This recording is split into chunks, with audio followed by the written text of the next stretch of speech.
Uncle ये कौन है? ये शबनम का आशिक है। शबनम ने इसे छोड़कर ये तो क्या करता रहो? हाँ तो साले ना तो मारे भी कच झापड़ के मुंह में फाड़ दे के मैं हट। का हो गए तू बैठ घोड़ा बना रहा तो हम बैठ गए नहीं।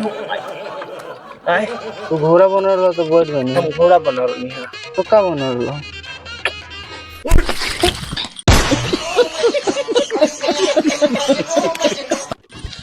कितना बड़ा मारम की नाच की का के मार करो?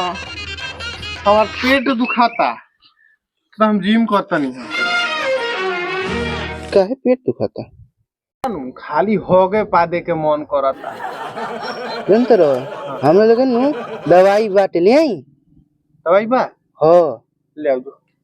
रुक ए जी रुको लेके आओ तनी। हां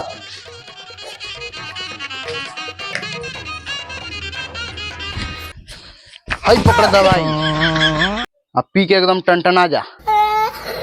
का हरी दवाई हो दवाई हो हो ऐसे ठीक हो जाए। एकदम टना टोन हो जाइबो।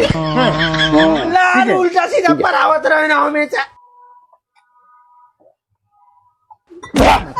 अरे बाप रे बाप ई साला का रे ये तो बहुत मुंछारा लागता।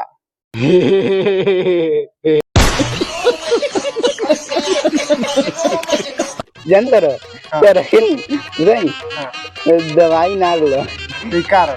बताई हां एती इन्नु एती गाय के मुंह तोड़ला दवाई हो गाय के मुंह ना हो। इके कहला था तोरा से ओ देखो ना बाबा कोहा करन। इस दुनिया में केवल गाय ही एक ऐसी है जिसका मूत्र भी आप पी सकते हैं। अरे बाप रे बाप ई तो साला हमारा के अरे बाप रे मुआ देलस रे।